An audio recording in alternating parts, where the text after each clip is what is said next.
Karibu Jam TV Tanzania. Hapa unapata hadithi za kusisimua, mapenzi na burudani zisizo na mwisho. Usisahau like video ikiwa unafurahia, share na marafiki wako ili nao pia wacheke au wasome hadithi zetu. Subscribe sasa ili usikose video mpya kila siku. Jam TV Tanzania, burudani kwa kila mtu kila wakati.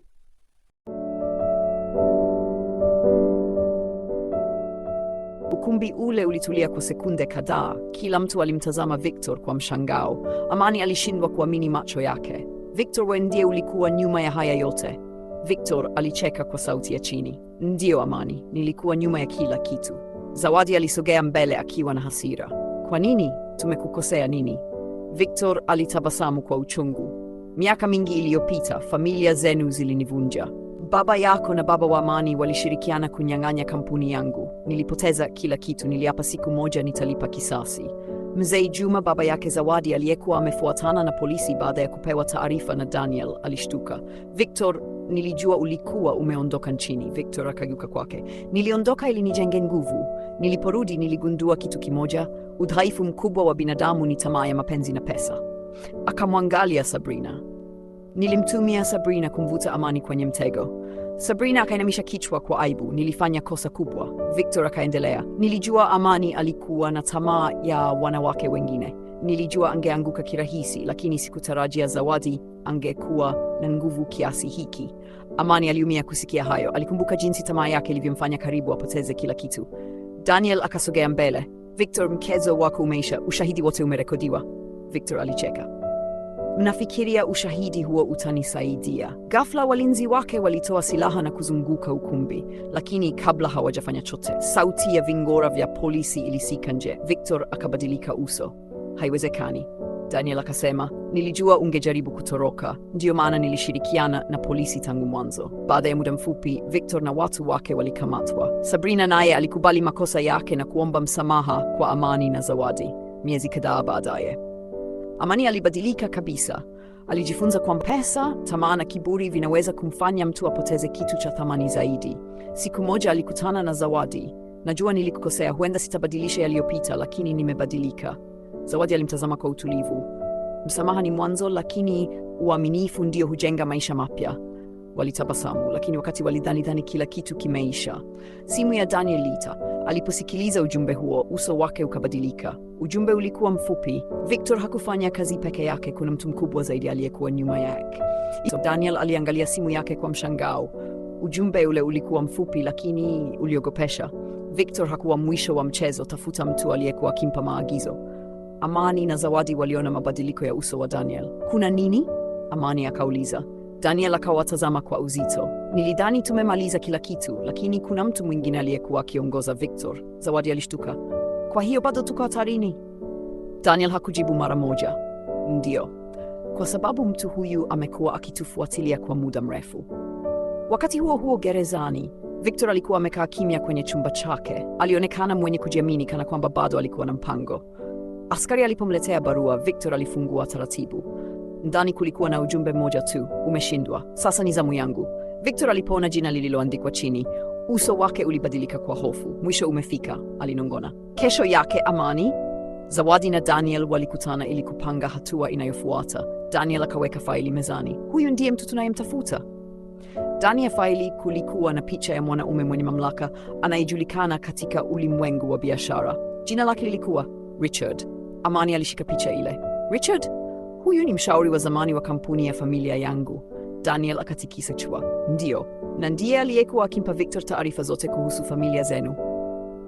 Zawadi akasema kwa huzuni, kwa nini watu wanaweza kufikia hatua hii? Kwa sababu ya pesa na chuki. Daniel akajibu, kwa sababu wengine wanapoteza mioyo yao kabla hawajapoteza mali zao. Usiku huo, Amani alipokea ujumbe kutoka namba isiyojulikana. Ujumbe ulikuwa na picha moja. Ilikuwa picha ya siku yao ya ndoa, lakini nyuma ya picha kulikuwa na mtu ambaye hawakuwahi kumwona. Chini yake kulikuwa na maneno, ukweli wa siku ya ndoa bado haujaisha. Amani akashusha simu taratibu. Kwa mara nyingine tena, maisha yao yalikuwa yameingia kwenye siri mpya. Je, Richard? Amani aliitazama ile picha kwa muda mrefu. Mikono yake ilikuwa ikitetemeka. Haikuwa tu picha ya siku ya ndoa yake na Zawadi. Kulikuwa na mtu aliyesimama mbali nyuma ya ukumbi akitazama kila kitu kilichokuwa kikitokea. Amani akasema kwa sauti ya chini, huyu mtu nilimwona siku hiyo. Zawadi akamkaribia. Unamfahamu? Amani akatikisa kichwa taratibu. Sikumbuki jina lake, lakini alikuwa karibu sana na familia yangu. Daniel akaichukua picha na kuichunguza. Hii picha haikutumwa ili kutuogopesha tu, kuna ujumbe ndani yake. Akaongeza mwanga kwenye picha. Nyuma ya picha kulikuwa na maandishi madogo yaliyokuwa yamefichwa. Mkataba wa ndoa haukuwa kuhusu mapenzi, kulikuwa kuhusu urithi. Wote walitazamana kwa mshangao. Zawadi akasema, urithi gani? Amani akakumbuka jambo moja. Miaka mingi iliyopita, babu yake alikuwa ameacha siri kuhusu mali ya familia. Alikuwa amesema, mtu atakayeunganisha familia hizi mbili kwa uaminifu ndiye atakayelinda urithi mkubwa. Lakini sasa waligundua kuwa kuna watu waliotaka kutumia ndoa yao kwa maslahi yao. Wakati huo huo, Richard alikuwa amekaa kwenye ofisi yake ya kifahari akitazama picha ya Amani na Zawadi. Alitabasamu. Mlikuwa karibu kujua ukweli, lakini bado hamjui kila kitu. Msaidizi wake akauliza, je, tuendelee na mpango? Richard akajibu, ndiyo, safari hii sitatumia watu wengine, nitakutana nao mwenyewe. Siku iliyofuata Amani alipokea ulikuwa umetumwa na Richard.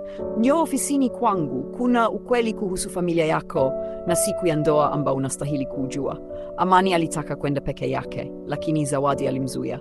Hatutakabiliana na siri hii kama zamani. Safari hii tunasimama pamoja. Daniel akakubali. Wakati huu hakuna usaliti utakaotutenganisha. Walielekea ofisini kwa Richard. Amani, Zawadi na Daniel waliingia kwenye jengo kubwa la Richard. Walitazama kwa ukimya kana kwamba walikuwa wakijua kuwa tayari ujio wao. Walifika kwenye ofisi ya juu kabisa. Mlango ulifunguliwa taratibu. Richard alikuwa amekaa kwenye kiti chake akitazama nje kupitia dirisha kubwa. Karibuni, alisema bila hata kugeuka. Amani akasogea mbele. Unajua kwa nini tumekuja? Richard akatabasamu. Ndiyo, mmekuja kutafuta ukweli.